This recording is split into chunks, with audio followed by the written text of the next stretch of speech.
बिस्मिल्लाहिर्रहमानिर्रहीम। सेंटेंस से रिलेटेड कुछ एमसीक्यूज़ में डिस्कस करूंगा इस लेक्चर में। MCQ number 1, I said I was busy. The sentence is, ये एक स्टेटमेंट है, ये एक सेंटेंस है और इसके साथ जो इंस्ट्रक्शन है वो ये कि ये सेंटेंस सिंपल है, कंपाउंड है, कम्प्लेक्स है या कंपाउंड कम्प्लेक्स है। अब देखिए, जब एक सब्जेक्ट हो और एक प्रेडिकेट हो, उसको हम एक मेन क्लास कहेंगे और उस एक मेन क्लास को हम सिंपल सेंटेंस कहेंगे।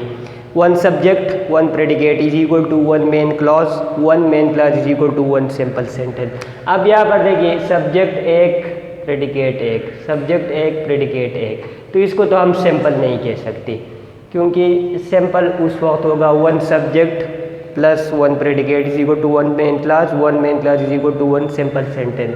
अगर इस तरह हो, I was busy, one subject one predicate is equal to one main clause is equal to one simple sentence, तो ये सिंपल तो नहीं हो सकता। सेकंड पॉइंट,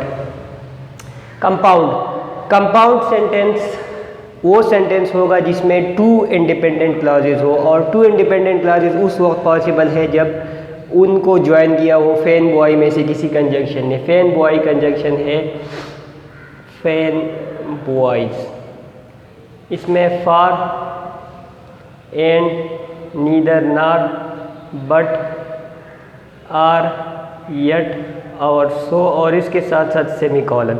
अगर ये 8 में से कोई एक दो क्लासेस को ज्वाइन करे, उस सेंटेंस को हम कंपाउंड सेंटेंस कहेंगे। यहाँ पर इनमें से कोई वर्ड नहीं आया। अब पॉइंट ये है कि यहाँ पर जो दैट है वो अंडरस्टूड है, ये पॉइंट याद रखिए। यहाँ पर दैट आप लगाए ना लगाए, ये यहाँ पर अवेलेबल होगा। तो जब इनके अलावा कोई भी कंजंक्शन दो क्लासेस को ज्वाइन करे, उस सेंटेंस को हम कॉम्प्लेक्स सेंटेंस कहेंगे। ये पॉइंट याद रखिए। अगर ये वाला इनमें से कोई भी कंजंक्शन दो क्लासेस को ज्वाइन करे तो उस सेंटेंस को हम कंपाउंड कहेंगे। इसके अलावा कोई भी कंजंक्शन दो क्लासेस को ज्वाइन करे उसको हम कॉम्प्लेक्स कहेंगे, तो इसलिए ये एक कॉम्प्लेक्स सेंटेंस है। कंपाउंड कॉम्प्लेक्स तो उस वक्त होगा जब ये वाला कंजंक्शन भी आ जाए और सबऑर्डिनेटिंग कंजंक्शन भी आ जाए। सबऑर्डिनेटिंग कंजंक्शन अनलिमिटेड है, that, if, whether, what, how, whenever, whichever, वो अनलिमिटेड है। इनके अलावा जितनी भी कंजंक्शन है वो सबऑर्डिनेटिंग लिस्ट में है। तो जब ये कंजंक्शन भी आ जाए, सबऑर्डिनेटिंग कंजंक्शन भी है, उसको हम कंपाउंड कॉम्प्लेक्स कहेंगे। इसमें तो सिर्फ एक ही कंजंक्शन है, तो ये कॉम्प्लेक्स सेंटेंस है। मैं रूल रिपीट करता हूँ, शॉर्टकट में बता रहा हूँ। अगर किसी सेंटेंस में किसी कंजंक्शन ने दो क्लासेस को ज्वाइन नहीं किया तो वो सिंपल सेंटेंस होगा। आई वाज बिजी, देखिए कोई कंजंक्शन ने दो क्लास, क्योंकि दो क्लासेस है ही नहीं, एक ही क्लास है, तो ये सिंपल सेंटेंस। अगर किसी सेंटेंस में दो क्लासेस को इनमें से किसी भी कंजंक्शन ने ज्वाइन किया है तो वो कंपाउंड सेंटेंस होगा। अगर किसी सेंटेंस में सबऑर्डिनेटिंग कंजंक्शन, इसके अलावा किसी भी कंजंक्शन ने दो क्लासेस को ज्वाइन किया है या दो से ज़्यादा भी पॉसिबल है, यहाँ पर भी दो से ज़्यादा पॉसिबल है, तो वो कम्प्लेक्स होगा।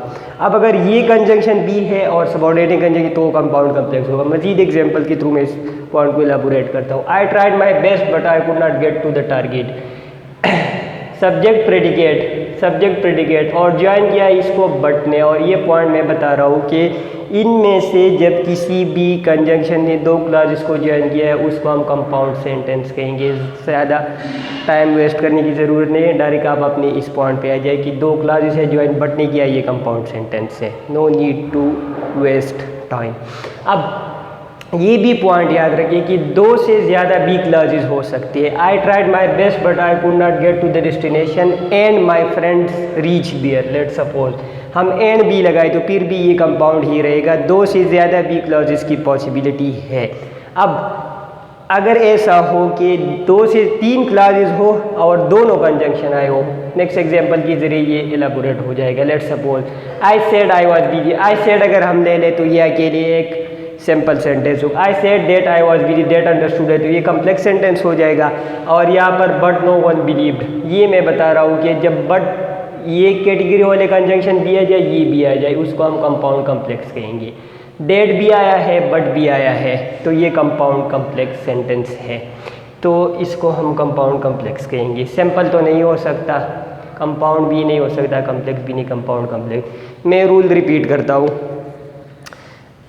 ये क्वेश्चंस आते हैं कि आपने सेंटेंस को आइडेंटिफाई करना है कि सिंपल है, कंपाउंड है, कम्प्लेक्स है, कंपाउंड कम्प्लेक्स है। तो सिंपलेस्ट रूल है, सिंपलेस्ट फार्मूला है, अगर किसी सेंटेंस में दो क्लासेस को किसी कंजंक्शन ने नहीं ज्वाइन किया, मीन ज़ीरो कंजंक्शन हो, ज़ीरो कंजंक्शन। लेकिन पॉइंट याद रखिए कि कंजंक्शन उस वक्त, अब ये भी हो सकता है,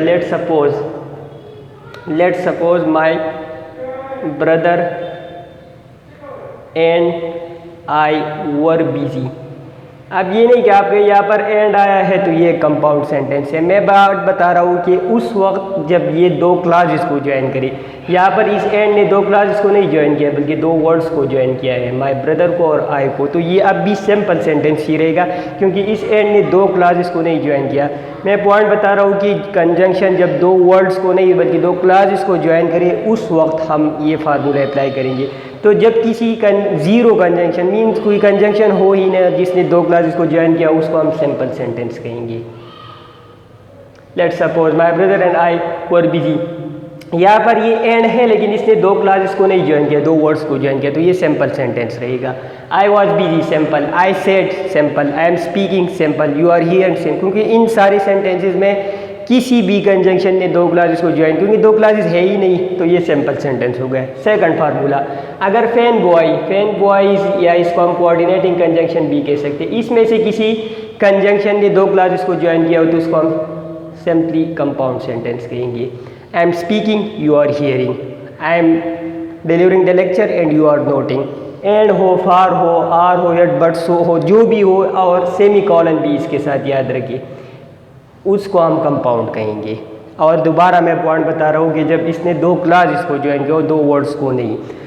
अब अगर इसके अलावा कोई भी कंजंक्शन, इन 8 के अलावा कोई भी कंजंक्शन हो सबऑर्डिनेटिंग, जो एक अनलिमिटेड लिस्ट है, इसमें एफ आता है, व्हेन, जो भी कंजंक्शन हो उसको हम कम्प्लेक्स कहेंगे।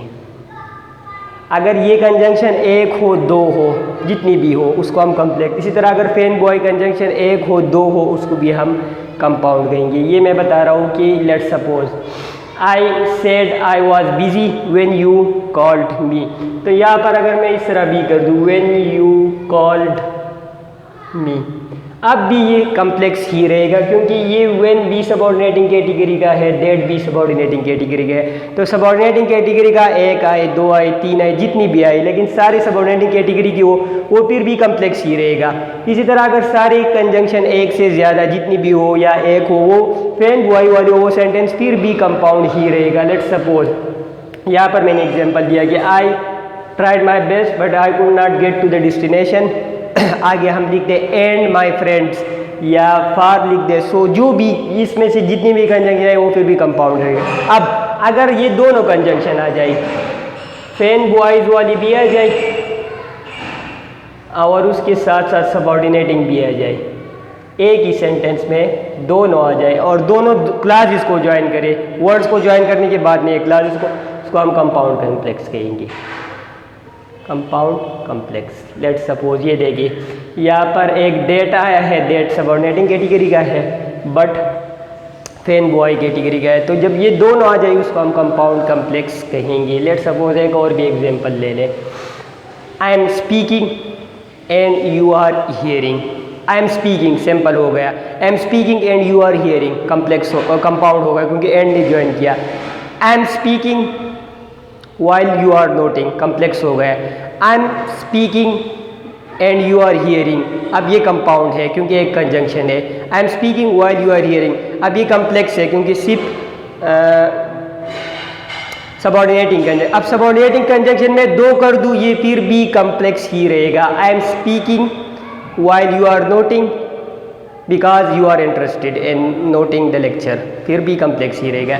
I am speaking and you are hearing but someone is disturbing you, फिर भी कंपाउंड ही रहेगा। अब कम्प्लेक्स किस तरह होगा? कम्प्लेक्स इस तरह होगा कि मैं फैन बॉय कंजंक्शन भी लगा दूं और मैं सबऑर्डिनेटिंग कंजंक्शन भी लगा दूं। Let's suppose I am speaking, ये तो सिंपल हो गया क्योंकि कोई कंजंक्शन है ही नहीं। I am speaking and you are hearing,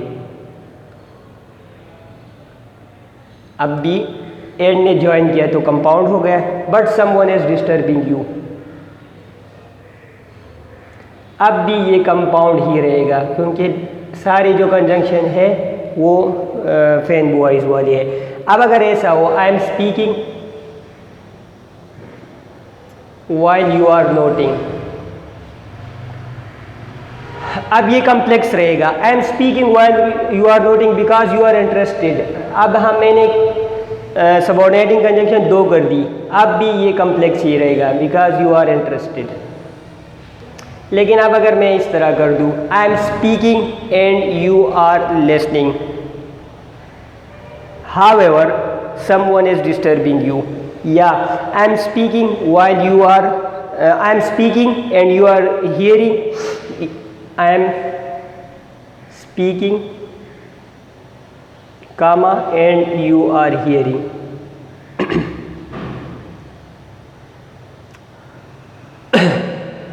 I am speaking and you are hearing, I am speaking and you are hearing, although someone is disturbing us, is disturbing us। अब ये देखिए एंड आ गया, and ने 2 classes को join किया है, आल दो आया, आल दो ने भी 2 क्लासेस को ज्वाइन किया, और एंड फैन बॉय वाला कंजंक्शन, आल दो सबऑर्डिनेटिंग कंजंक्शन, दोनों कंजंक्शन आ जाए तो उसको हम कंपाउंड कम्प्लेक्स कहेंगे।